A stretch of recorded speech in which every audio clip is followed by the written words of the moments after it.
বাবা তুমি এটা না, এটা না। আমি চাই ধর্ষিতা বোন কাঁদবে না আর অন্ধকারে, আমি চাই সন্ত্রাসীরা ভালো হবে তওবা করে, আমি চাই ধর্ষিতা বোন কাঁদবে না আর অন্ধকারে, আমি চাই সন্ত্রাসীরা ভালো হবে তওবা করে, আমি চাই অধিকার নিয়ে খেলবে না কেউ সিনিমিনি, আমি চাই বুঝবে সবাই থাকবে না কেউ চিরদিনই, আমি চাই অধিকার নিয়ে খেলবে না কেউ সিনিমিনি, আমি চাই বুঝবে সবাই থাকবে না কেউ চিরদিনই, আমি চাই বাংলাদেশে কাঁদবে না আর কেউ তো দুঃখে, আমি চাই প্রতিটা মানুষ মিলে মিশে থাকবে সুখে। আলহামদুলিল্লাহ। আমি চাই সাংবাদিকে সত্য কথা লিখুক সবে, আমি চাই চ্যানেলগুলো সত্য প্রচার করুক ভাবে, আমি চাই সাংবাদিকে সত্য কথা লিখুক সবে, আমি চাই চ্যানেলগুলো সত্য প্রচার করুক ভাবে, আমি চাই ইন্ডিয়ান সব চ্যানেলগুলো বন্ধ হবে, আমি চাই ইসলামী টিভি চ্যানেল খোলা রবে, আমি চাই ইন্ডিয়ান সব চ্যানেলগুলো বন্ধ হবে, আমি চাই ইসলামী টিভি চ্যানেল খোলা রবে, আমি চাই বাংলাদেশে কাঁদবে না আর কেউ তো দুঃখে, আমি চাই প্রতিটা মানুষ মিলে মিশে থাকবে সুখে, আমি চাই আলেম যারা থাকবে দেশে মুক্ত তারা, আমি চাই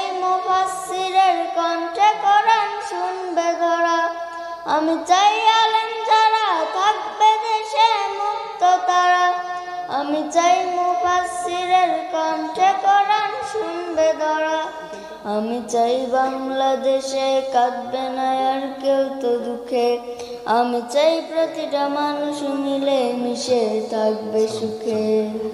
সালাম দাও।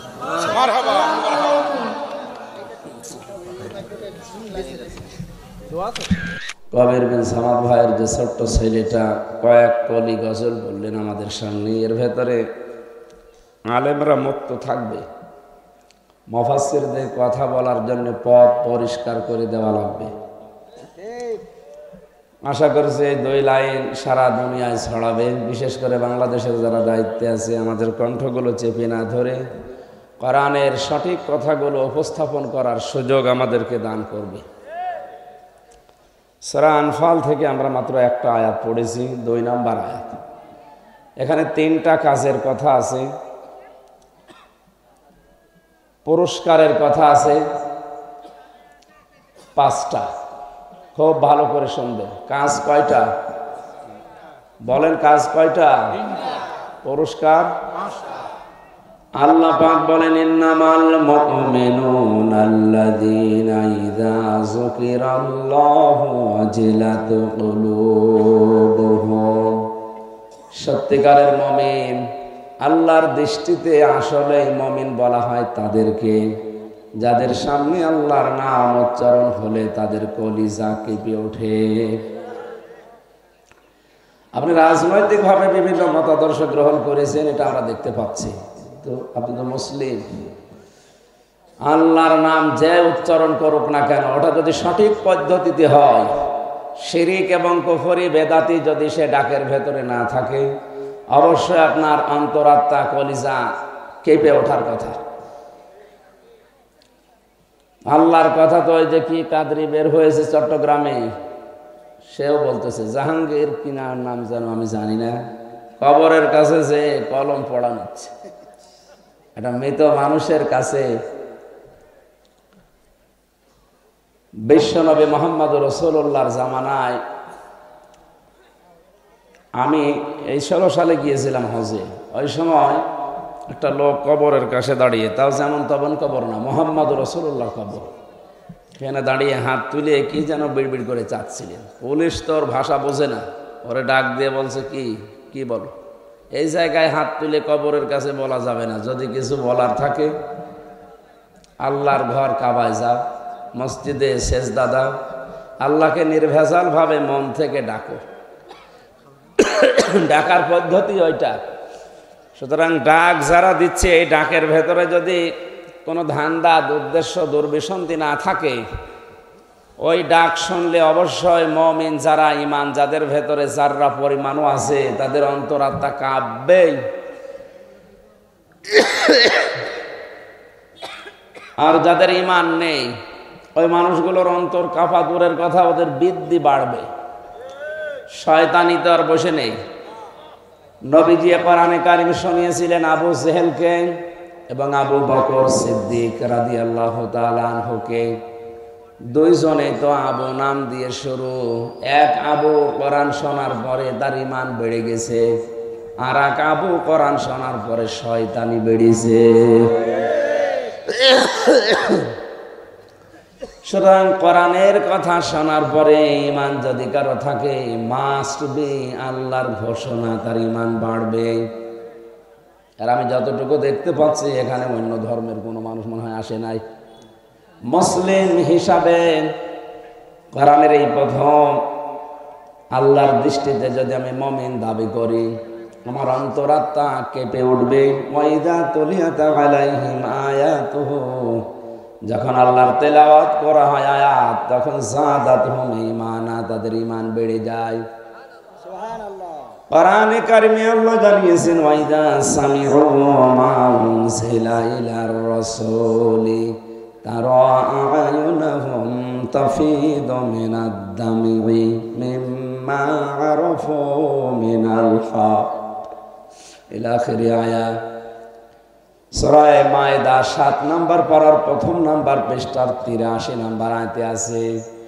আল্লাহ বলেন, হে নবী, মানুষকে যখন আপনি কোরআন শোনাবেন, যারা এর মর্মবাণীগুলো উপলব্ধি করার মতো যোগ্যতা রাখবে, দেখবেন আপনি তাদের চোখ দিয়ে পানি পড়ছে।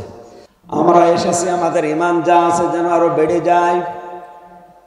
আল্লাহর কোরআন শোনার পরে এটা যদি উপলব্ধি করে বুঝতে পারেন যে আসলে আল্লাহ কি বলতে চায় আর আমার জীবন কোন দিকে চলছে, আপনার ভেতরে যারা পরিমাণ ঈমান থাকলে আল্লাহ এটা বাড়িয়ে দেবে। এই যে মাস চলছে শাবান মাস, এ মাসের অনেক আমল আমরা সে আবহমান কাল থেকে শুনে আসছি।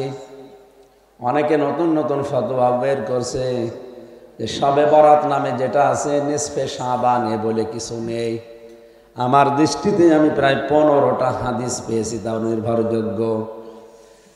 আপনি এইটাকে একেবারে ইবাদত মনে করে ফরজ নামাজ সব বাদ দিয়ে, কে শুনেছিল যে শবে বরাতে এক রাত ইবাদত করলে ও জান্নাতে না যেয়ে আর পারে না, ফরজ নামাজ ছেড়ে দিয়েছে। এইটা ধরেন চাকরি পাওয়ার পরে ওভার টাইম যদি কেউ করে, তার বেতন বাড়বে। 5 ওয়াক্ত নামাজ আমাদের জন্য ফরজে আইন, মাস্ট বি, পড়াই লাগবে।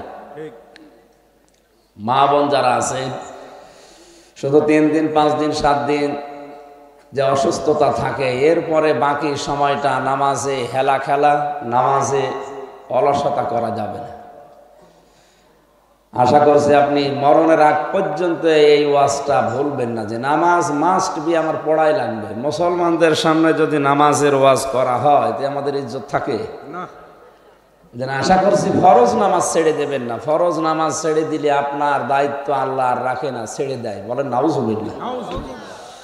আর আল্লাহ যদি কারো দায়িত্ব ছেড়ে দেয়, ওকে 1 মিনিটও স্বাভাবিকভাবে থাকতে পারবে না। রক্তের ভেতরে 5 প্রকারের ক্যান্সার হয়, একটা যদি লাগিয়ে দেয় শুধু যশোর না, 14 বংশ বিক্রি করলেও ওর সাথে পয়সা হবে না। ঠিক এই জন্য আল্লাহ যেন দায়িত্ব ছেড়ে না দেয়। আর উনি জানিয়েছেন, যারা আমাকে সেজদা দেয় না তাদের আমি দায়িত্ব ছেড়ে দিই। জোরে বলেন নাউজুবিল্লাহ। পৃথিবীতে যত নিকৃষ্ট জীব আমরা নাম শুনি, তারাও বেনামাজিকে দেখতে পারে না, আল্লাহকে বলে এর মুখ যেন আমি না দেখি। আরো বিভিন্ন রকমের কথা আছে। কিয়ামতের ময়দানে সর্বপ্রথম ঈমানের পরে মানুষের যে হিসাব নেওয়া হবে, তার নাম নামাজ। তার নাম কি? নামাজ।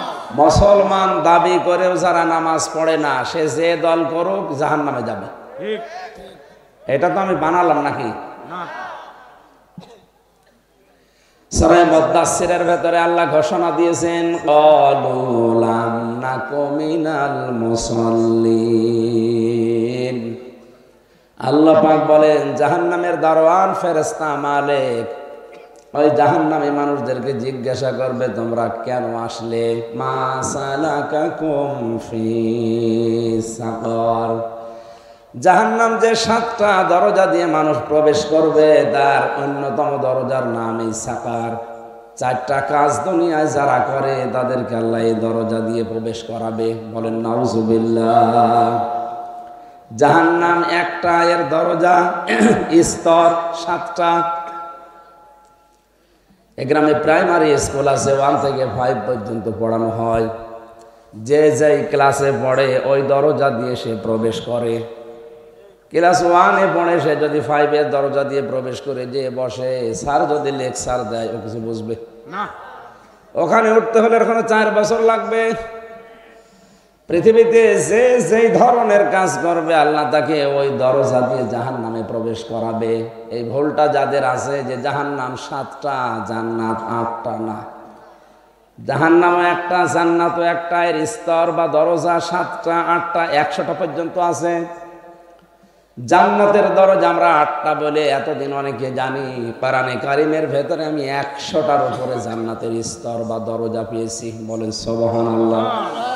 আজকে যেহেতু জান্নাতের আলোচনা নয়, যত মানুষ পড়ে আছে জাহান্নামে, জিজ্ঞাসা করবে ফেরেশতা কেন এসেছে? এটা তো খারাপ জায়গা, সাকার। প্রথম নাম্বারে জবাব দেবে তারা যে আমরা দুনিয়ায় নামাজ পড়তাম না। যশোরবাসী, আপনি মন থেকে বলেন তো, কোন হিন্দু কি বলবে আমি নামাজ পড়তাম না? কোন খ্রিস্টান বলবে না? ইহুদি বলবে? ওদের নামাজ নেই। ওদের নামাজ কি নেই? এ কথা বলতে পারে তাহলে তারা যারা মুসলমান নামাজ পড়ে। সুতরাং মুসলিম দাবি করেও যদি কেউ নামাজ আদায় না করে, আমি কোরআন শরীফ সামনে দিয়ে আজকে ফতোয়া দিয়ে গেলাম, আপনি যে দল করেন জাহান্নামে যাবেন। নাকি আর ফতোয়া কেউ কেউ কি বানানো লাগবে নাকি? না, টাটকা ফতোয়া একদম। আর ওই যে 4টা কাজ আছে, আলাউ না কোনতে ওইমল মিসকিন, জাহান্নামের ওই মানুষগুলো 2 নম্বরে বলবে আল্লাহ জাহান্নামে দিয়েছে এই কারণে যে এতিম মিসকিনদের খাবার দিতাম না, দরিদ্রদের খোঁজ খবর রাখতাম না, শুধু নামাজ পড়তাম। এ শুধু নামাজ যদি কেউ পড়ে, দরিদ্র মানুষের খোঁজ খবর না রাখে, ওরও কিন্তু নামাজ হবে না। কারণ নামাজের শিক্ষায় নামাজ শেষ হয়ে গেলে জমিনে ছড়িয়ে পড়ো, ছিটিয়ে যাও। 3 নম্বরে বলবে ওয়াকুন্না নাখুযু মাল খায়দিন, আমরা শুধু সমালোচনা করতাম। এটা তো বাংলাদেশে নেই। এটা যে এত বেশি বিস্তার লাভ করেছে, এই সমালোচনা করা, একের দোষ অন্যের ঘাড়ে চাপিয়ে নিজে ভালো সাজা, এটা হয়তো এই গ্রামে এখনো শুরু হয়নি, এখানেও চলছে। এই যে মুসলমান দাবি করার পরে জাহান্নামে যাবে যারা, তাদের 3 নাম্বার বৈশিষ্ট্য এই, তারা বলবে আমরা শুধু বদনাম করে বেড়াতাম। এর কথা ওর কাছে লাগিয়ে মানুষের সম্পর্ক নষ্ট করে দিতাম। একটা সমাজ ধ্বংস করার জন্যে, একটা পরিবার ধ্বংস করার জন্য এর চাইতে মারাত্মক গুনাহ আর নেই। অথচ আমাদের এই দেশে এই গোনাটা গোনায় মনে করে না। ও মনে করে এই আর কি, একটু না ওর নামে বললামই, তাই আমার এত বড় গোনাহ হবে। আরে ভাই, কবির বিন আমাদের ভেতরে যে দোষগুলো আছে, ওটা যদি আপনি মানুষের কাছে বলে বেড়ান তাহলে হয় গীবত। কি হয়? আর ওর ভেতরে যে দোষ নেই, ওইটা যদি কেউ বানিয়ে বানিয়ে ওনার নামে চালিয়ে দেয়, ওইটা গীবত না, ওটা তুহমত। ওটা আরো মারাত্মক। গীবত করলে মরা ভাইয়ের গোশত খাওয়ার সমান হয়। আপনাকে নাউজুবিল্লাহ বললেন না সুবহানাল্লাহ? এটা মুআমালাত, মুআশারাত, পারিবারিক জীবনে, সামাজিক জীবনে এটা যে ইবাদত অনেকে জানেই না। ও মনে করছে এই কি একটুখানি 5 মিনিট কি বললাম, এটার জন্য আমার এত বড় গুনাহ হচ্ছে, মরা ভাইয়ের গোশত খাওয়া। এমনকি যে এলাকায় মানুষে মানুষে তালাতালি করে, এর কথা ওর কাছে লাগিয়ে সম্পর্ক নষ্ট করে দেয়। কোরআনে কারীম তাদের জানিয়েছে ওই এলাকার মানুষের দোয়া পর্যন্ত আল্লাহ কবুল করা বাদ দিয়ে দেয়। আপনি টের পাচ্ছেন কি বললাম? এলাকায় যত বড় আল্লাহর ওলি বাস করুক না কেন, যদি তালাতালি করার অভ্যাস এলাকাতে বন্ধ না হয়, এলাকার মানুষের দোয়া কিন্তু উপরে উঠবে না, আল্লাহ ফেরত দিয়ে দেবে। সুতরাং আমি সহ যারা এখানে বসে আছেন, এই আমলটা কালকে থেকে এই সিদ্ধান্ত নিয়ে নেন, জীবনে যতদিন আছি অন্তত এই তালাতালি আর করবো না। এর কাছে ওর কাছে কথা লাগানো, মানুষের নামে বদনাম করা, সমালোচনা করা, এটা জাহান্নামী মানুষদের কাজ। বলেন নাউজুবিল্লাহ। 4 নাম্বার ওরা বলবে ওয়ালাম আকুন্না নুকাল্লিবু বিয়াউমিদ্দিন, আমাদেরকে জাহান্নামে দিয়েছে এই কারণে যে আমরা কিয়ামত হবে এটা বিশ্বাস করতাম না, এটা মিথ্যা মনে করতাম। শুধুমাত্র এই 4 নাম্বার পয়েন্টটা আমার দৃষ্টিতে মনে হয় বাংলাদেশের 1734 জন মানুষ যদি ওমরের মতো মেনে নেয়, এদের জান্নাত হয়ে যাবে। আমার কথার ওজন টের পেয়েছেন আপনি? এ কথার লোড কত, ওজন কত? 1734 জন মানুষ মেন দায়িত্বে আছে। এরা যদি বিশ্বাস করে যে আমার মরা লাগবে, আমার এই হিসাব দেওয়া লাগবে, হযরত ওমরের মতো যদি হিসাবের চিন্তা করে, বিশ্বাস করেন বাংলাদেশ জান্নাত হয়ে যাবে। হাদিসের ভেতরে একটা কথা পড়েছি, এই কন্যা নুকাদ্দিবু বিয়াউমিদ্দিনের বিষয়ে খলিফাতুল মুসলিমিন হযরত ওমর, ওই সময় দেশের প্রেসিডেন্ট, ছেলেটাকে ভর্তি করে দিয়ে আসলেন মাদ্রাসায়। হযরতে আলী তখন প্রধান বিচারপতি, চিফ জাস্টিস, তার ছোট ছেলে হোসাইনকে দিয়ে আসলেন মাদ্রাসায়। তাকিয়ে দেখেন চিফ জাস্টিসের ছেলে, প্রেসিডেন্টের ছেলে পড়ে মাদ্রাসায়। আর এখন ওনারাকে এটা নিম্নমানের শিক্ষা বলে চালাতে চায়। কোরআন হাদিসের শিক্ষা যদি কারো ভেতরে না থাকে, ও যত উপরে উঠুক না কেন, আমি নিজে চোখে দেখেছি, ওটা মানুষ হয় না, জানোয়ার হয়ে যায়। এই যে কোরআন শরীফ আমার সামনে, এই চোখ দিয়েই দেখেছি। কবির ভাইয়ের যে ছেলেটা, খুব বেশি হলো 5-6 বছর হবে, ওস্তাদ ওযু করছে, পায়ে পানি ঢেলে দিচ্ছে, তাও পা হাত দিয়ে পরিষ্কার করে দিচ্ছে। মাদ্রাসায় দেখেছি আমি, এ চোখে এইটাও দেখেছি, বিশ্ববিদ্যালয়ে ক্লাস চলছে, ছাত্র স্যান্ডেল দিয়ে শিক্ষককে পিটাচ্ছে, বলছে শালা করে মেরেই ফেলবো। শিক্ষক বলছে বাবা তুই আমারে ছেড়ে দে, আমি জীবনে আর ক্লাসে আসবো না। না, শালা তোরে মেরেই ফেলবো। এটা কেবল 5-6 দিন গেছে মাদ্রাসায়, এখনো আলিফ বা তাসা ইয়া পর্যন্ত 29টা অক্ষর আয়ত্ত হয়নি, কিন্তু এতটুকু জানি যে এটা আমার শিক্ষা গুরু। আর এটা মাস্টার্স করে ফেলেছে। স্যারকে স্যান্ডেল দিয়ে দাও, ভার্সিটির মতো জায়গায় পিটায়, ওটা অনার্স মাস্টার শেষ, ওটা জানোয়ার হয়ে গেছে। আর এরকম চরিত্রের মানুষগুলো যদি চেয়ার পায়, চেয়ারের একটা গরম আছে, কথা বলে না কেন? রিমান্ডে আমি 10 দিনে হালকা টের পেয়েছিলাম যে চেয়ারের গরম কি।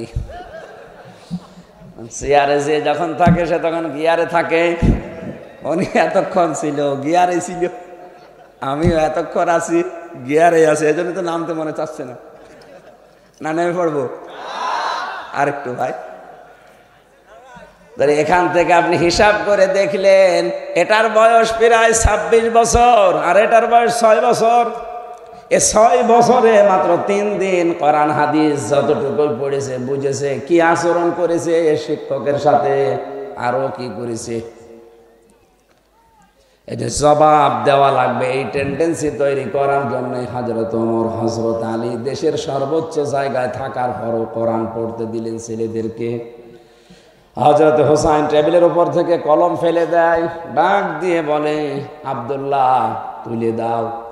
3বার কলম তুলে দেওয়ার পরে শেষবারে বললেন আমি কি তোমার খাদেম, চাকর, আমারে দিয়ে কলম তুলতে বলো।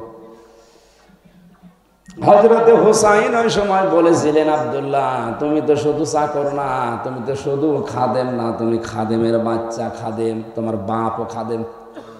বাপ তুলে কথা বললে মানুষের রাগ একটু কম হয়।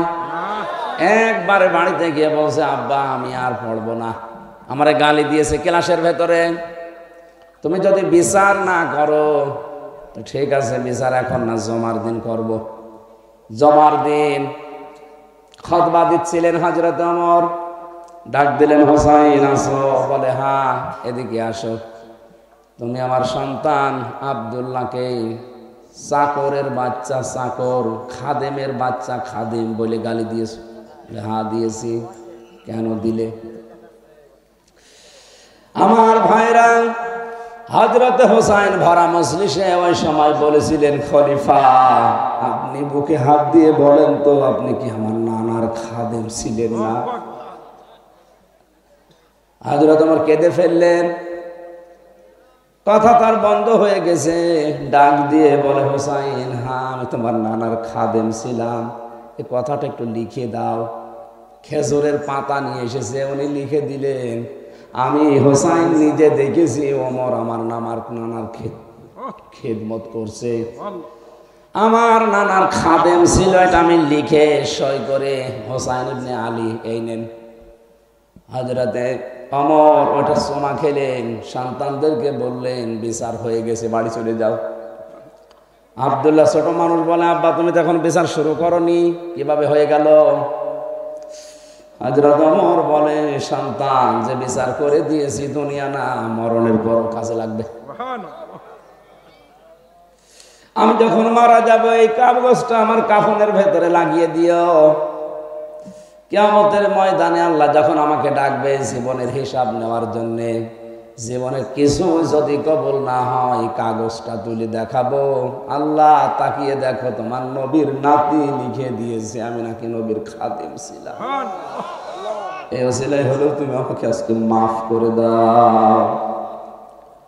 কিয়ামতে জবাব দিতে হবে। এই টেন্ডেন্সি যতদিন পর্যন্ত মানুষের ভেতরে তৈরি না হবে, ওর দ্বারা অপরাধ বন্ধ করা সম্ভব না। এই জন্য মুসলমান দাবি করার পর জাহান্নামে যাবে তারা, যারা কিয়ামত হবে, বিচার হবে, আমাকে জবাব দেওয়া লাগবে।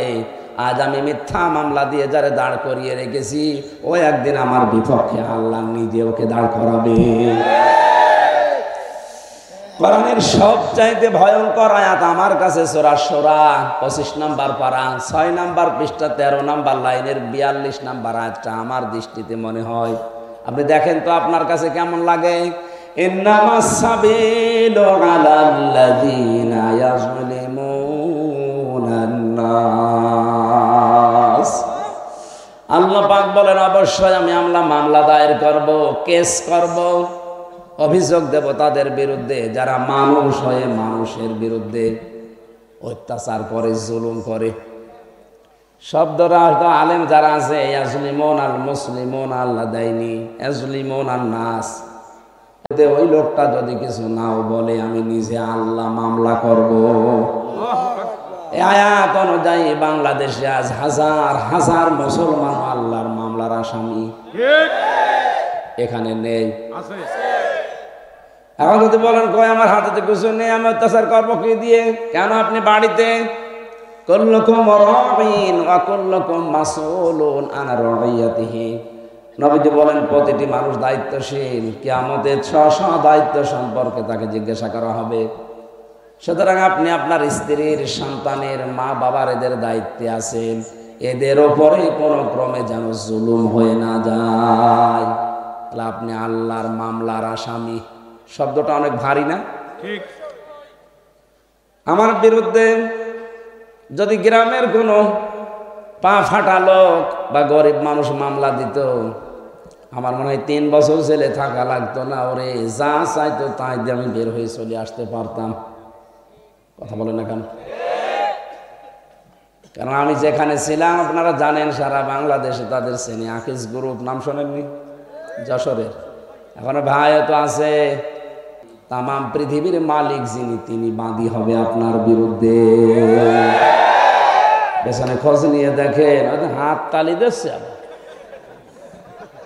মানে ওয়াজের জীবনে মনে হয় মিলে গেছে। না, এটা তো 100 ভাগ মিলছে, আমি জানি।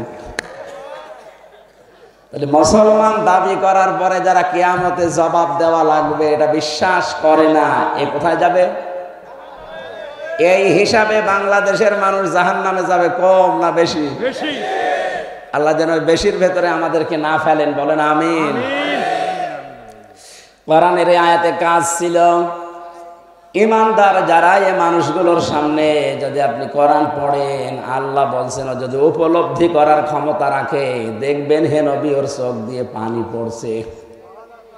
কোরআনের আলোচনায় সবার চোখে পানি আসে না, এটা বোঝার মতো যোগ্যতা যাদের আছে তাদের চোখে পানি আসবে। আল্লাহ রাব্বুল আলামিন বলেন কোরআন শোনার পরে তাদের ঈমান এমন বেড়ে যায়, বাড়ি যাওয়ার আগে তারা সিদ্ধান্ত নিয়ে যায় যে যত কিছু আসুক আমি ভরসা করব আল্লাহর উপরে। এইটা তিনটা কাজ আপনি পরপর যদি আপনাকে আল্লাহ দিয়ে দেয়, এবার গুরুত্বপূর্ণ জীবনে দুইটা দায়িত্ব পালন করা লাগবে। আল্লাযীনা ইউকিমুনাস সালাতা ওয়া মিম্মা রাযাকনাহুম ইউনফিকুন। নামাজ যারা দাঁড় করাবে, ব্যক্তি, পরিবার, সমাজ এবং রাষ্ট্রে নামাজ পড়বে না, ইউকিম কামা ইয়াকুমু মানে দাঁড় করানো। নামাজ যেই পরিবারে, যেই সমাজে, যে রাষ্ট্রে দাঁড়িয়ে যায়, ওই পরিবার, সমাজ এবং রাষ্ট্র থেকে অন্যায় বিদায় নিতে বাধ্য। ইন্নাস সালাতা তানহা আনিল ফাহশাই ওয়াল মুনকার। আল্লাহ বলেন অবশ্যই নামাজ মানুষদেরকে ফাহশা, অশ্লীল কাজ থেকে, গর্হিত কাজ থেকে বিরত রাখবে। কারণ সালাতের আগে ইন্না দিয়ে আল্লাহ গ্যারান্টি দিচ্ছেন। দুনিয়ার কোন বড় মানুষ যদি আপনার সামনে গ্যারান্টি দেয়, এটাই আপনি আনন্দে উৎফুল্ল হয়ে পড়েন যে না, এর কথা একবার যা বলেছে হবে। তাম দুনিয়ার মানুষের কথা চাইতে আল্লাহর কথা বেশি সত্য। এই জন্য আল্লাহ ইয়কিমও দিয়েছে। সুতরাং এখন থেকে আমাদের দায়িত্ব হবে আমাদের ব্যক্তি, পরিবার, সমাজ, রাষ্ট্রে আমরা যেন অন্তত নামাজকে দাঁড় করাই। নামাজ দাঁড় করাতে কমপক্ষে 13টা জিনিস লাগে। কয়টা? নামাজের ভেতরে বাইরে 13 ফরজ। এই ফরজগুলোর প্রতিটি কারণ আছে। নামাজের প্রথম ফরজ আমরা জানি, নামাজের বাইরে শরীর পাক। কি পাক? বলেন বলেন। এই শরীর মানে শুধু 3.5 হাত বডি না। নবীজি জানিয়েছেন তাম দুনিয়ার মুসলমানের একটা শরীরের মতো। কোন জায়গায় যদি কোনো মুসলমান কষ্ট পায়, জুলমের শিকার হয়, তুমি যদি আমেরিকায় বাস করো তাহলে তোমার মনে একটু কষ্ট লাগবে। এবং তাম দুনিয়ার মানুষ, মুসলমান যারা, এটা কিসের মতো? একটা শরীরের মতো। কিসের মতো? এই নামাজ পড়তে গেলে শরীর পাক করো। এই শরীর মানে 3.5 হাত বডি, তো 5 বার গোসল করলে আপনি পাক হয়ে যাচ্ছেন না। কবির ভাই তার বাড়ি থেকে ওযু করে সুন্দর করে পবিত্র হয়ে এই মসজিদে মনে করেন আসতেছে, হঠাৎ রাস্তার পাশে দাঁড়িয়ে আছে ববলি। কে? সারা বাংলাদেশে তো এখন ন্যাকেটের তালিকায় এই মহিলা আছে। এখন ওরা যদি ওই অবস্থায় দেখে বলে আস্তাগফিরুল্লাহ, নাউজুবিল্লাহ, এ কি দেখলাম। মসজিদে এসে সুন্নত নামাজ পড়ছে, আল্লাহু আকবার, সুবহানাকা আল্লাহুম্মা বলার আগে ওনার মনে হবে আল্লাহ আমি কি দেখলাম। এইটা মনে হওয়া স্বাভাবিক না অস্বাভাবিক? অথচ নামাজ ভেঙে যায় 19টা কারণে। তার এই কারণ এইটা যে নামাজের ভেতরে যদি মন এদিকে ওদিকে চলে যায়, ওই নামাজ আর নামাজ থাকে না। আপনি সুবহানাকা আল্লাহুম্মা না পড়ে মনে মনে ভাবছেন কি দেখলাম, নামাজ আছে না গেছে? এখন আপনি এই ববলিকে মেরে ফেলবেন না। শরীর পাক যেহেতু সেও একটা এই সমাজের অংশ, সেও একটা শরীরের অংশ, তাকে পাক করা লাগবে। আমাদের শরীরে যত অঙ্গ প্রত্যঙ্গ আছে এগুলো পাক করার জন্য নির্ধারিত কিছু নিয়ম নীতি আছে। এটা 3 বার ধুয়ে ফেললে এটা পাক হয়ে যায়, এটা 3 বার ধুয়ে ফেললে পাক হয়ে যায়, পাও 3 বার ধুলে পাক হয়ে যায়। এরকম প্রত্যেকটা জিনিস আছে। এই ববলিকে পাক করার একটা মাত্র কারণ, সেটা পর্দা। ওরে পর্দা দিয়ে দেন, তখন আপনি যদি ওরে খাস পর্দা অবস্থায় রাস্তায় দেখেন, ও আপনার মনের ভেতরে শয়তান ওই খারাপ মন্ত্রণা দিতে পারবে না। কারণ এরকম মহিলা রাস্তায় দেখলে আপনার মনে হবে আমার খালা বা আমার মা। আর মানুষ মা এবং খালার প্রতি খারাপ ধারণা করে না। কথা বলবো, এই জন্য যারা মেয়েরা বসে আছেন, আপনার মর্যাদা কিন্তু পর্দার ভেতরে। আপনি মনে করছেন না ববলি যেমন একেবারে টপ টেবিলে উঠে গেছে, আমি উঠবো, তা আপনার চেহারা কি ওর মতো? ওনার চেহারা মিহারা দিয়ে খেয়ে যাচ্ছে, আপনি কি দিয়ে খাবেন? আর ওগুলো খাওয়া খাওয়াই বাদ, আমরা আল্লাহর বিধান মানতে গিয়ে নিজের শরীরের যেটা ফরজ পর্দা, এটা যেন লঙ্ঘন না হয়। 14 জন পুরুষের নাম আছে কোরআনে। কয়জন? 14। এই 14 জন পুরুষ বাদ দিয়ে পৃথিবীর কারো সামনে যেতে হলে আপনাকে পর্দা মাস্ট বি, নামাজের মতো করাই লাগবে। হ্যাঁ, এই 14 জন পুরুষের সামনে আপনি যেতে পারবেন একেবারে খোলামেলা হয়ে না। মুখমণ্ডল খোলা রাখতে পারেন, হাতের কবজি খোলা রাখতে পারেন, পায়ের পাতা খোলা রাখতে পারেন, বাকি শরীর ঢেকে রাখা লাগবে। কথা বুঝতেছেন? আকারনা ফি বুয়ুতিকুন্না ওয়ালা তাবাররাজনা তাবাররুজাল জাহিলিয়াতিল উলা। সূরা আহজাবের 33 নম্বর আয়াতে আছে, হে পৃথিবীর মেয়েরা, তোমরা তো আর সাধারণ সমস্ত উল্টাপাল্টা মেয়ের মতো না, তোমরা মুসলিম মহিলা, তোমাদের একটা দাম আছে। এই আয়াতটা যদিও নবীজির স্ত্রীদের জন্য আল্লাহ নাজিল করেছেন, কিন্তু মুসলিম মুমিনা নারী যারা, তাদের জন্য আয়াত। বাইরে যখন যাবে, বাইরে যাওয়ার সময় যেন তাবাররুজ করবা না। বাইরে যাওয়ার সময় তাবাররুজ কি? পোশাক হয়ে যাবে 8-8 ছোটখাটো, মাজা হেলে দুলে চলবে, আর সাজগোজ বেড়ে যাবে যখন বাইরে যাবে। এই যে 3টা কথা বললাম তাবাররুজের অর্থে, এদেশে এরকম মানুষ নেই, অথচ অনেকে তো নামাজও পড়ে না। আপনার নামাজ হচ্ছে না। যে নামাজ আপনাকে ফরজ পর্দা করতে দেয় না, এত বড় গুরুত্বপূর্ণ একটা বিধান, আপনি এর ভেতরে আসতে চান না। এর জন্য শুধুমাত্র ওনারাই দায়ী তা না, বিভিন্ন জিনিস দায়ী আছে। তার ভেতরে অন্যতম হচ্ছে আমাদের শিক্ষা ব্যবস্থা। এখানে যা শেখানো হচ্ছে, পর্দা তো দূরের কথা, ও এখন 4 পিস থেকে 3 পিসে নেমেছিল, এরপরে 2 পিসে, এখন তো চলছে 1 পিস, কিছুদিন পরে নেই পিস চলবে। আমার মা বোনেরা যশোর, কুষ্টিয়া, ঝিনাইদহ এগুলো তো পাশাপাশি ছিল। আমি যশোরে, খুলনা এগুলোতে আসলে মনে হয় যে আমার বাড়িতে আছে। সুতরাং এরকম আপনজন মনে করে বলছি, আপনি আর যাই করেন, খাস পর্দা যেটা, এই 14 জন পুরুষ মানুষ বাদ দিয়ে বাকি কারো সামনে গেলে মনে করবেন এটা নামাজের মতো একটা ফরজ বিধান। আল্লাহ যারা এসেছে এদেরকে আজকে থেকে এই আয়াতটা আমল করার তৌফিক দাও। নামাজ কিন্তু দাঁড় করানো দরকার। এই জন্য বুবলিকে যদি পর্দা দিয়ে দেওয়া যায়, তখন ওইটা দেখলে আমার নামাজেরও কোনো সমস্যা নেই। আমার শরীর পবিত্র হয়ে যাবে, মন পবিত্র হবে, সমাজও পবিত্র, তখন নামাজের একটা ফরজ আদায় হবে। আর সারি সব জায়গায় এখন অপবিত্র ছড়াছড়ি। আমি সুবহানাল্লাহ বসে বসে পড়ে করবো কি? একবার সুবহানাল্লাহ বললে 3 বার শয়তান আমার মনের ভেতরে কুমন্ত্রণা দিয়ে আমার সুবহানাল্লাহ বাদ দিয়ে দেবে। কথা বলেন? মিম্মা রাযাকনাহুম ইউনফিকুন। তোমাদের আরেকটা কাজ করা লাগবে, তোমাদের রিজিক খরচ করবা। রিজিক মানে শুধু খাবার না, রিজিক মানে আপনার মেধা, আপনার যোগ্যতা, আপনার টাকা পয়সা, আপনার ক্ষমতা, যে যেখানে যেটা নিয়ে চলছেন ওইটাই আপনার রিজিক। কথা বুঝতেছেন?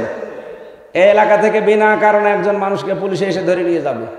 যারা প্রভাবশালী আছে, যাদের ক্ষমতা আছে, তাদের রিজিক কি? ওই জায়গায় যে অন্তত এই কথা বলা যে নিরপরাধ মানুষকে আপনি এমনিতে নিতে পারেন না, আইন দেখান।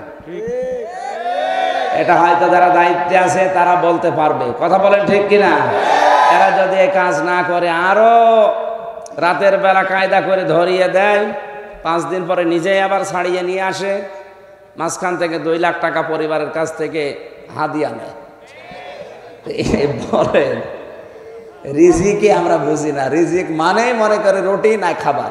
পৃথিবীর প্রত্যেকটা জিনিস রিজিক, যেটা জীবন চালাতে লাগে। আমরা বিস্তারিত একটা বাজে তো খুব কষ্ট হচ্ছে, আর আসছি সেই পিরোজপুরের মঠবাড়িয়া থেকে। আমি তাড়াতাড়ি করছি। এবার 3টা পুরস্কারের কথা আছে। আল্লাহ পাকে কথাগুলো বলার পরে জানাচ্ছিলেন, উলাইকা হুমুল মুমিনুনা হাক্কা। এরাই সলিড মুমিন। কি মুমিন? সলিড, সলিড, সঠিক যাই বলেন, সত্যিকারের আল্লাহর দৃষ্টিতে মুমিন এরা। কয়টা কাজ বললাম সব মিলে? 5টা। কয়টা? 5টা। যখন এই মানুষগুলো আল্লাহর কোরআন শুনতে আসে, আল্লাহর কোরআনের আয়াত শুনে, তখন তাদের ভেতরে জালজালা পয়দা হয়ে যায়। তারা চিন্তা করে এটা আমি সাধারণ মানুষের কথা, হামজার কথা শুনছি না, ও তো অ্যাডভার্টাইজ করছে এ কথা টাকা। তখন ওদের অন্তরাত্মা কেঁপে ওঠে, শরীরের পশমগুলো খাড়া হয়ে যায় যদি বুঝতে পারে যে আল্লাহ কি বলতে চায়। 2 নাম্বার, ওই মানুষগুলোর ইমান যদি যাররা পরিমাণও থাকে, যতখানি কোরআন শুনবে ইমান বাড়তেই থাকবে। আর যদি মন আবু জেহেলের মতো হয়, যতক্ষণ শুনবে ওর শুধু মেজাজ খারাপ হবে। ওয়াইদা তুতলা আলাইহিম আয়াতুনা বায়্যিনাতিন তারিফু ফি ওয়ুজুহিল্লাযীনা কাফারুল মুনকার ইলা আখিরি আয়াত। সূরা হজের ভেতরে আছে 17 নম্বর পারা 19 নম্বর পৃষ্ঠা 13 নম্বর লাইনে আছে। আল্লাহ পাক বলেন, হে নবী, আমার কোরআন যখন তেলাওয়াত করে মানুষকে বোঝাবেন, যারা কাফের দেখবেন ওরা আপনাকে মনে হয় খেয়ে ফেলছে, পারে না খেয়ে ফেলতে, দাঁত ঠিকমিট করে চোখ বড় বড় করে রাগে ওরা চলতে থাকে। আর আমি তখন আরশ থেকে ফেরেশতাদেরকে বলি ওর জ্বালা আরো বাড়িয়ে দে। দিয়েছেন ফাসল লিলি, ফাসল শব্দের দিকে খেয়াল করেছেন? ফাসল লিলি পর্যন্ত আল্লাহ দেয়নি। ফাসল লিলি রব্বিকা, নামাজ যদি পড়তেও চাও তোমার রবের নামে পড়া লাগবে, অত্যাচার হতো না। বিশেষ করে এই যে ফিলিস্তিনের, এটা অনেক আগেই বন্ধ হয়ে যেত। কথা বলেন, তাহলে আমাদের নামাজ কায়েম হচ্ছে না। লক্ষ লক্ষ শব্দ এক একটা আয়াতের ভেতরে আল্লাহ লুকিয়ে রেখেছেন। এবার আমরা পুরস্কারের দিকে যাচ্ছি।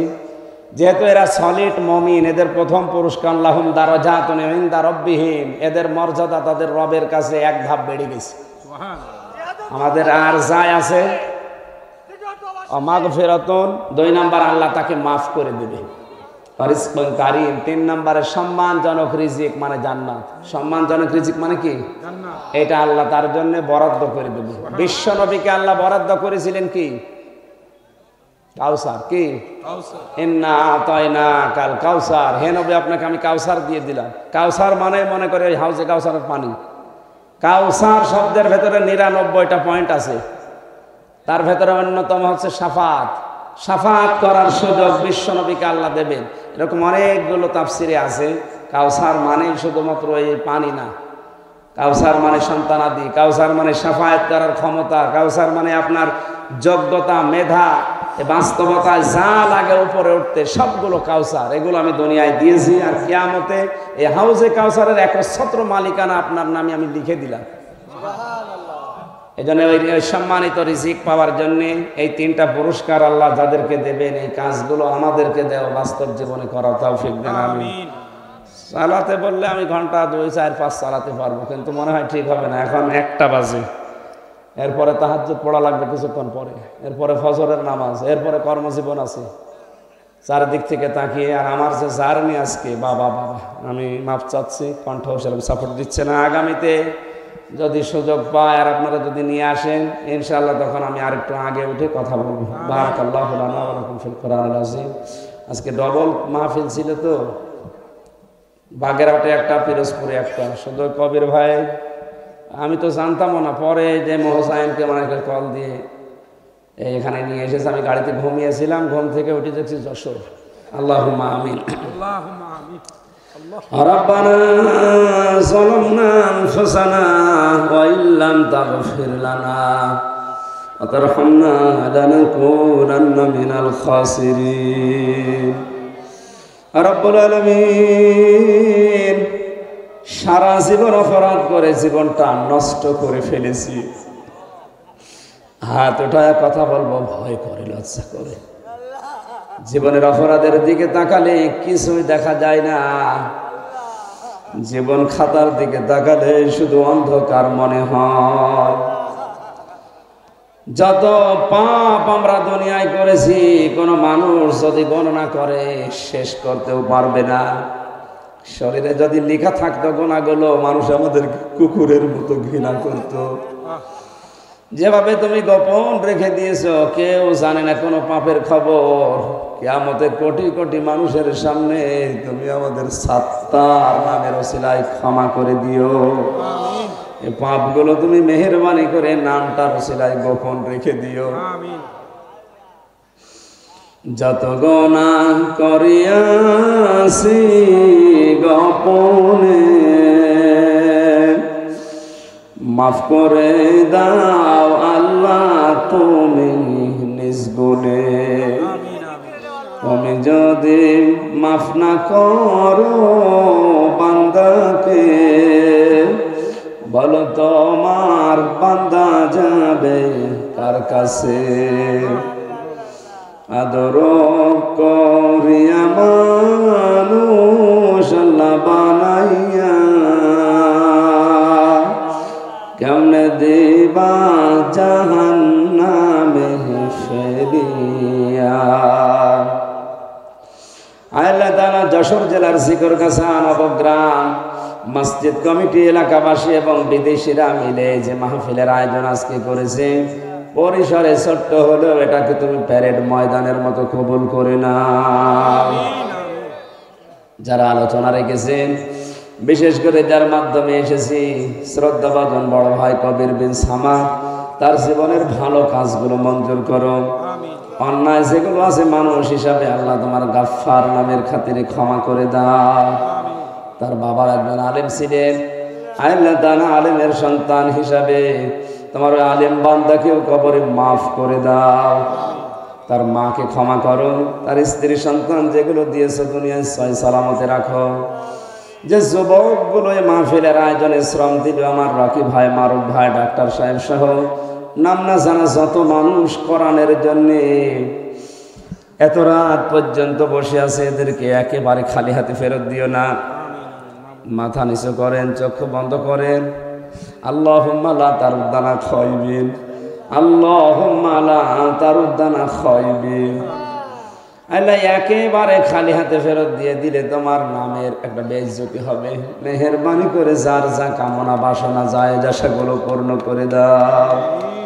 সম্মানিত মা বোনেরা পর্দার আড়ালে বসে আছে, এদের মনের জায়েজ আশাগুলো পূরণ করো। স্বামী সংসারে যাদের শান্তি নেই, কোরআনের ইজ্জতে তোমার সালাম নামের খাতিরে শান্তি দান করো। এদের পেটে যে সন্তানগুলো আসবে, এগুলো হযরতে ওমরের মতো, হযরতে আবু বকরের মতো বানিয়ে দাও। রব্বুল আলামিন, আমার সাথে মাওলানা হোসাইন এসেছে, তার বাবা নেই, তুমি তার বাবাকে মাফ করে দাও। আমার ওয়াহেদ ভাইয়ের মা বাবাকে মাফ করো। সারাটা জীবন কোরআনে কারিমের জন্য ওয়াকফ করে দিয়েছি আমরা, আল্লাহ তুমি কবুল করে নাও। এই গ্রামে মাঠের নিচে যত মানুষ হয়ে আছে, এদেরকে ক্ষমা করো। এই মসজিদের যত হাওয়াইজ আছে আল্লাহ তুমি পূরণ করে দাও। বাংলার দায়িত্বে যাদের উপরে দিয়েছো আল্লাহ, এই মানুষগুলোকে সততার সাথে ওমরের মতো পালন করার তৌফিক দাও। আগামীতে এই মাহফিলটা করার ইজ্জতে আরো বিশাল আকারে তুমি কবুল করো। বারাকাল্লাহু লানা ওয়া লাকুম ফিল কোরআনিল আযীম। কখন মরণ চলে আসে আমরা জানি না, যখন এই মরণ আসবে শাহাদাতের মরণ দিও। সাজদা অবস্থায় তাসবিহ পড়তে পড়তে মরণ দিও। সামনে রমজান মাস, হায়াত যদি আর নাই থাকে আল্লাহর পবিত্র রমজানে আমাদেরকে ডাক দিও। আর একবার হলেও যেন পড়তে পারি লা ইলাহা ইল্লাল্লাহু মুহাম্মাদুর রাসূলুল্লাহ। আসসালামু আলাইকুম।